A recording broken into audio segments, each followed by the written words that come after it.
tonight. I've been out reassembling the headlamps.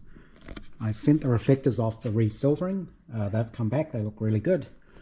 This wasn't cheap, so each reflector was $300 to get it re-silvered. And as far as I know, there's only one place in New Zealand that does that now. That's Progressive Platers up in Auckland, in New Lynn. They did it very quickly. So sent them off, they came back within a week or so. So I'm reassembling the lamps. These lamps are pretty beaten up. So all the little holes and things are flogged out. I had to retap a lot of the holes. The holes on these spiders are pretty flogged out, so I've actually used little nuts and bolts. The way they were done originally was the arms were threaded and the little screw goes through from the back into the arm. But I found there's actually enough room underneath the front cover for the screw heads, so I just bolted them. They are little BA screws. I've had to retap the holes in the body. For the little number plate, I had to take out the rivets, so I've replaced those with little brass crosshead screws, and the Rotax medallions I've fitted back in. I've only bent over a couple of the tabs, and I've used a bit of hot melt glue to secure them in place, which should work fine. This reflector, this is the dipping one, but obviously I'm not going to use any of that dipping mechanism. That the old school system on these lamps was, this would have been the near side lamp, and the wiring would go from this solenoid to the offside lamp, and when you dipped the beams it would turn off the offside lamp and physically move this reflector. You can probably see it, to redeflect the beam. Obviously having one of your headlamps sort of turn off isn't really the way they do things these days. So I've just fixed it in place basically. There's a spring there that holds it, so that's not going to move. And these are meant to be high beam, low beam LED bulbs in there. I'm not sure I can use LEDs. It should be okay, but I will probably get hold of some of the proper dual filament 36 watt bulbs as well. I'm imagining I have to get those from overseas. This was a little bit fiddly to assemble with these little spring clips. There's actually it looks like a bronze ball bearing in between the outer housing and the inner reflector. You might just be able to see it in there. So I think they're bronze. So it was quite hard to get those in place and then to get the little clips there. But that'll be fine because, like I say, they're not going to move. And I've just reassembled the spiders. I'm using new screws. These are 4BA, possibly. They're proper imperial screws. The ones I had, they're nickel-plated brass, and they were too long. So I use a little trick to cut things like that down. I drill a hole in a piece of steel, the thickness I want or the length I want the screws to be. You drill and tap that, you put the screw through the hole, you cut it off with a hacksaw, and then you just finish off this surface on the linisher.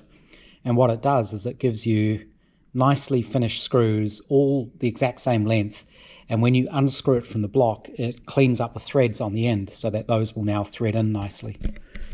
And in order to get these in place, I've been using my little, I'm not sure what these are called. It's like a gripping screwdriver. Don't know if you can see, but it's kind of got a forked tip, and as you move the little collar, it expands the tip, so it'll actually hold the screws. I can't do it with one hand, but basically you put that on the screw, expand it, and it'll hold it on the end. Maybe that was from before they invented magnets, although magnets wouldn't help on these because they're brass, so they're not magnetic. But that's really handy, so that when I assemble this, I can get the screws in. I was just worried about dropping them onto the reflectors. I don't want to damage them, of course. So I'm going to put these back together and give them a test, possibly I'll have to wire up. These are the little connectors I've got to go into the socket on the back of the lamp, but they're a little bit loose. And I think it's because normally you would solder the wires through and you'd end up with a little solder blob on the end, which will help make contact. But yeah, I'll see if I can temporarily rig up some wiring and actually see if these work. Attaching the glass to these is going to be interesting because this is I think that's an original piece of glass I've got. One of those was broken, so I've got two replacements, which are also, they're kind of dimpled on the outside and they're clear in the middle. And the way the glass was held in was there's an aluminium ring in here and that was pushed over. So the glass would sit in there, and then this edge was kind of rolled over it. I'm going to try and just seal it in somehow, I think, rather than trying to fold that aluminium back over, because I think it'll break. So there's enough room there that I can actually put a nice bead of some kind of sealer in there, which will also help make this watertight. That's the plan anyway.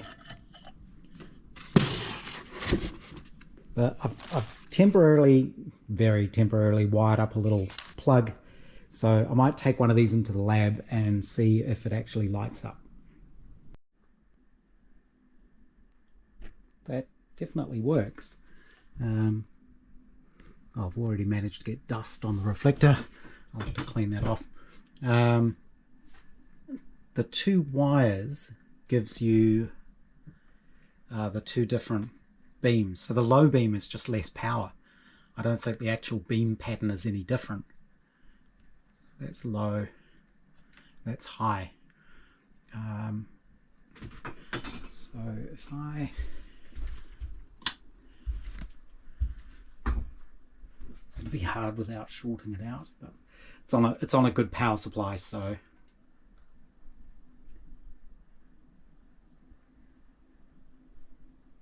the power supply is protected. It won't short out.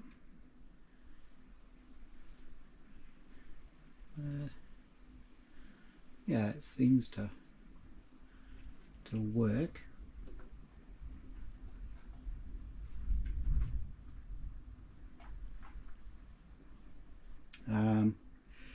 And I think basically what I'm going to have to do is just make sort of adjustable washers to go underneath the mounts for the lamps so I can get the angle correct. Oops, my earth just fell off.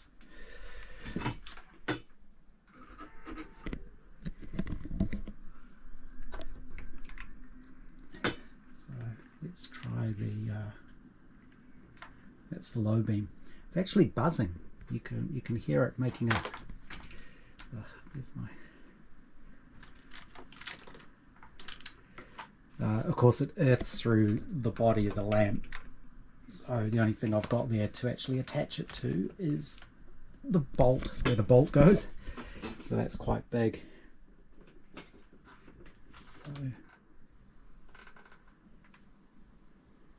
yeah, it's just less bright. So these are going to have to be aimed down quite a bit, I think, because they basically just project a fairly straight beam.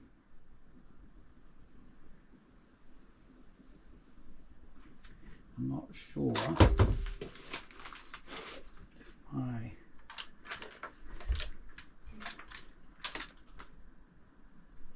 my wires are long enough to reach outside.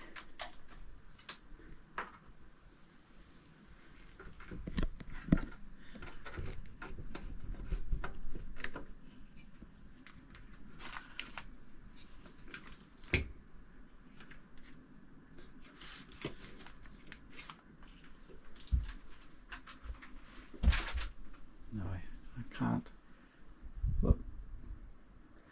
That's my loose connector. But hopefully that's good enough to actually get the warrant. I'd be very interested to get proper incandescent bulbs and see how they compare. But I think that is going to be good enough for now. Tonight I am looking at the lamps again. Still figuring out how I'm going to hold the glass into these. I don't really want to use any kind of sealer because some of the sealers give off fumes that will blacken the silver. I suspect it's only the acid cure ones, but I'm not 100% certain on that and I don't want to risk it. So I'm having a look at 3D printing a sort of gasket in TPU, one that sits in there for the glass to sit up against, and another thicker one that sits behind the glass so that when this is pushed onto the front of the headlamp, it clamps it all in place. But I'm having a bit of difficulty at the moment. My printer's out there, just trying to print the TPU plastic because it's very soft, it's flexible, that's the whole point of it. So it's very easy for it to jam up. And the problem I've got at the moment is the bed isn't level. So as the unlevel bed gets underneath the extruder, it blocks the extruder. There's not enough gap between the surface and the extruder, and so the filament tangles up. So I'm just trying to get that leveled. It's always tricky on my machine. I think there's too much flex in the base plate that I've got. So when you try to adjust the angle of the top plate, the bottom plate flexes. But I did get round to finally welding up where this was cracked, and I've sort of been finishing that off and just doing a little bit more shaping on this, trying to get this right. The tail's not too bad. What I do is I'm looking at the reflections. And I haven't done anything else on this one. This one still needs a lot more smoothing off. You can see the lines in there, but they're not too deep, so they should file out.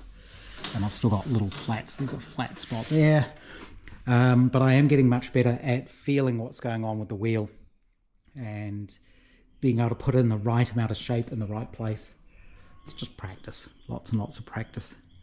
So this is coming along as well. There's a big crease in there. Not sure if you can see it in the light, but it is there.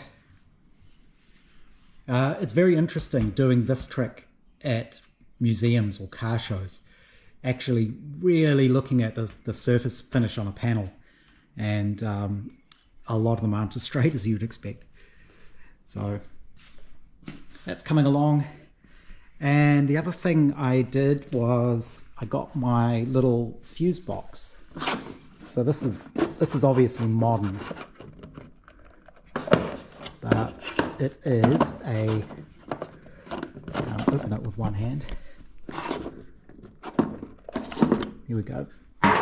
It's actually modular, and all of these little units clip out of it, so you can rearrange them.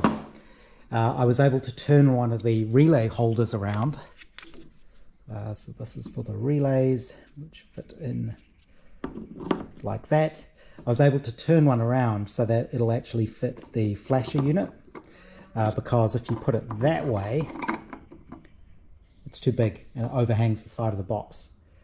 So I was able to pop one out, turn it around, and then there'll be room for the flasher, a couple of relays, and blade fuses. So yes, this is all modern, but they didn't have fuses. They had one fuse on the switch panel, and that was about it. So I'm going to modernize the wiring somewhat without making it look modern if I can.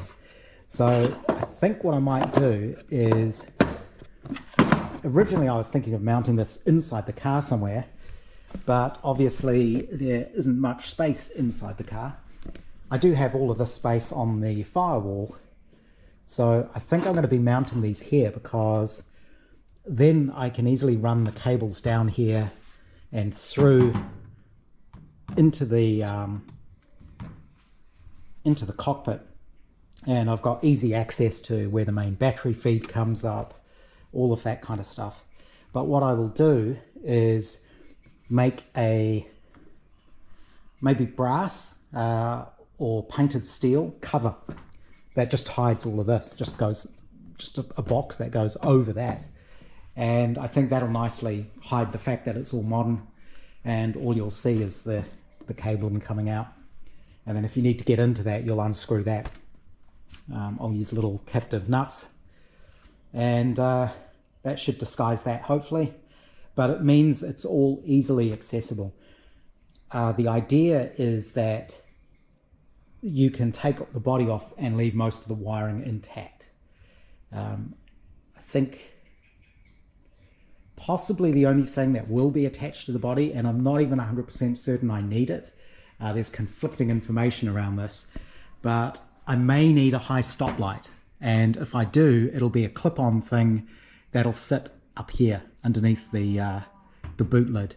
So I think that would be the only thing where I have something attached to the body that needs electrical wiring. The rest of it should all be on the chassis or on the guards. The rear lamps are going to go down here. Number plate lamp I haven't figured out exactly yet. That'll have to go around here somewhere. And then the rest of the wiring is in here. So I think that's going to be the neatest, cleanest solution. That's also the most practical in terms of actually being able to get to everything and take the body off and be able to work on the car, work on the wiring without having to take too much apart. I did also remember the fuel connection is actually mounted to the body, because I've got that master and reserve tap there. But with the body off, I can actually run a line from either of these straight to the fuel pickup point, and then the chassis is actually drivable without the body on it. You'd have to prop up the instrument panel somehow. The body is designed to come off and leave the instrument panel there, but I could build some sort of temporary support. Don't know why I'd ever want to do that. There is an interesting old film, I can't remember the name of it. I think it's Death Drives Through, something like that. And it's a period film set at Brooklands. And in the background, you can see a Riley Brooklands being raced without the tail. So it's got the front half of the body, but then this bit's all missing. So you can see the fuel tank in exactly this position. It's just in the background. It's interesting, and you kind of have to really know what you're looking for to spot it. But yeah, I always thought that was kind of an interesting thing. But that's where I'm at today. I also finished my sink, so that's come out fairly well. Still need to figure out a drain pipe for it. I'm sure I had a piece of pipe somewhere with the right fitting on it, but I don't know where that's gone now. One final thing I've looked at is these little plugs that go into the socket on the base of the headlamps here. I think maybe there are supposed to be small brass pins or something that go into there. If not, I can machine something up. I'll machine up little contacts that fit into those holes, and the wires can be soldered to on the back, and that will make these a lot tighter in the socket. They're quite loose at the moment, which I don't think is right. So that'll be another job for the weekend. And I did look at getting some incandescent bulbs. So this is the right kind of bulb, but this is too big a base. So this is a 20mm, I think. But it is the right sort of dual filament to give you high beam and dip. It turns out that I can't buy those in New Zealand, like a lot of things, so I'll need to get those from overseas. They're not expensive, I think £7, something like that.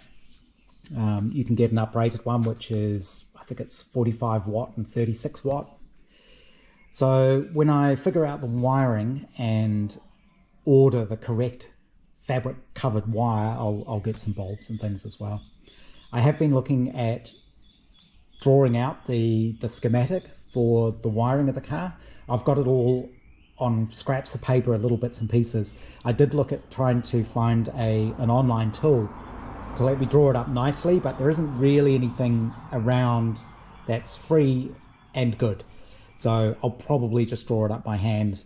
What I want to do is draw it up completely with all the wiring, color codes, where everything is, draw the diagram so it more or less matches where everything is on the car, and then I'll laminate that, and that'll live with the car, just so I always know what the wiring's going to be like. Wiring is always a bit of a pain, but there isn't too much on this car really.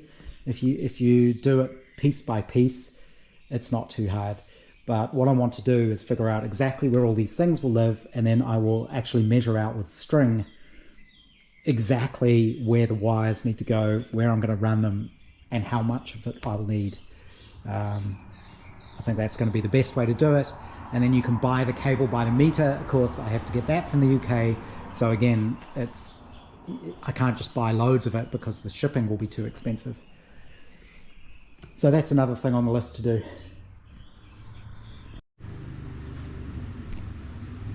In the shed, I've been working on the car.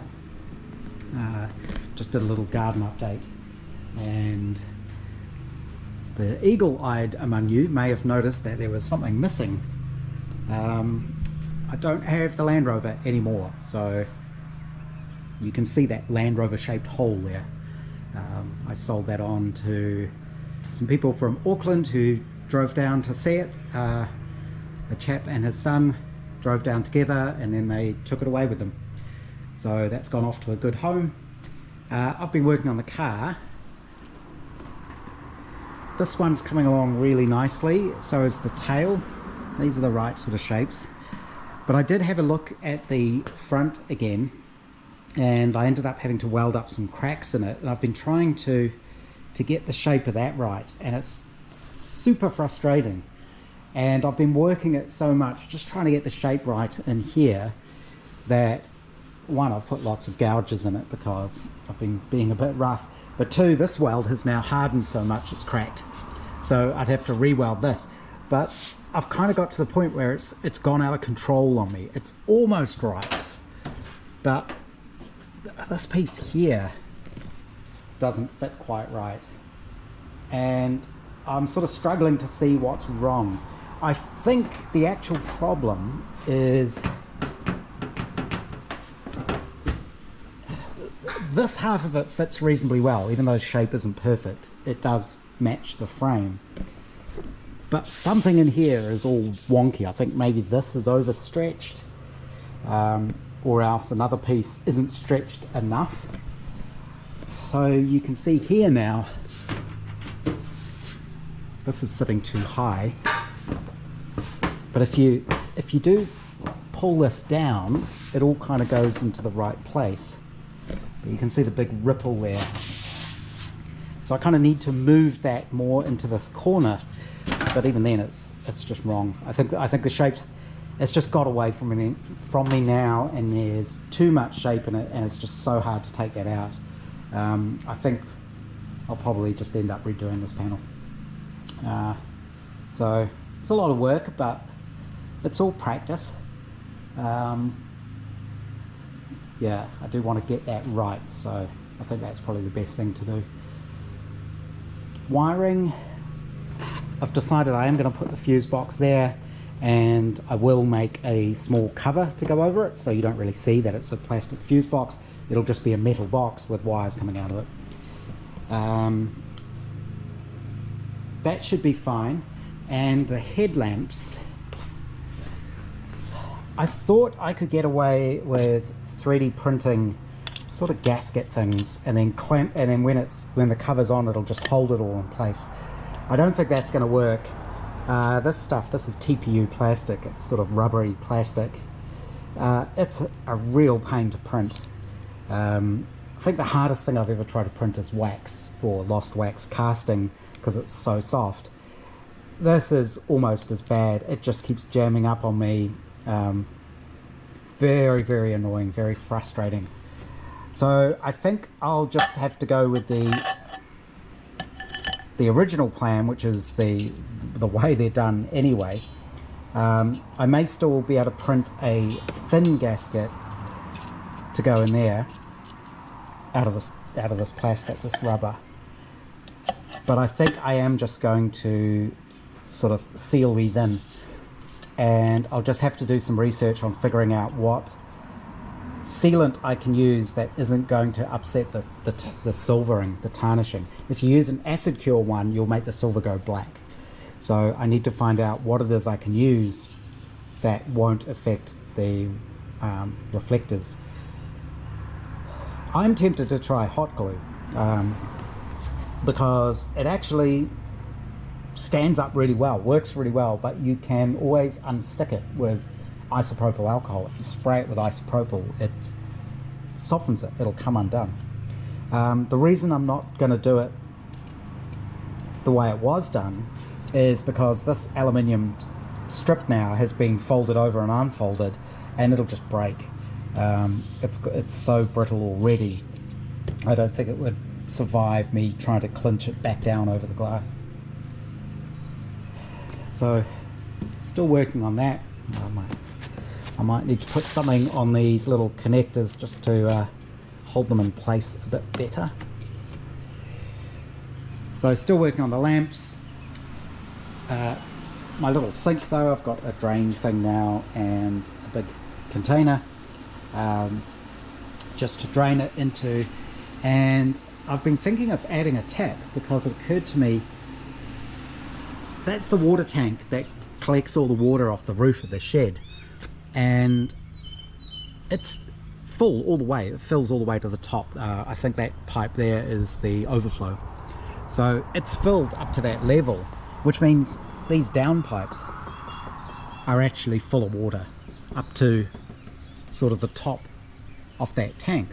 So I might have enough height that I can tap off this and run a hose and bring it in here, and it'll only work when the tank's absolutely full, but it spends all winter being full, so that would give me kind of running water, I guess. I have a laser level, just one of these little green line laser things. So what I'll do is, I have to wait till it's nighttime because it's too bright, but I can put that on the side of the tank and see what the actual level is and see if I've got enough height there to do that. So yeah, that's where I'm at, I think. Yeah, this one I'm not sure if it's worth me trying to persevere with it. You can see where I was getting frustrated, and it's also a really awkward shape now to try and wheel because it's this big C shape, so if you're trying to wheel it, it keeps hitting the machine. The machine's, the metal gets in the way of the machine. So might be worth just redoing that one from the start. And the valise, I have been, now that the bodywork is kind of to a point that I'm happy with it, I wanted to clean these up and get these ready for paint. And there used to be some stuff called Turgophos, which is phosphoric acid based sort of rust killer metal prep stuff, and that seems to have vanished. But what I ended up finding as an equivalent is this metal bright, which is basically phosphoric acid. It's phosphoric acid and a surfactant, so soap basically, and you mix this down, mix it with water, always add the acid to the water, and I've just been put it in a spray bottle. I've been diluting it 2 to 1, and as long as you keep it wet, this will sit there and take all the rust off, all that surface rust, and then it leaves a sort of phosphate coating which helps prevent rust. I've done the inside of this already, but it lets me get right up inside under that rear shelf seat thing, right down in these battery boxes.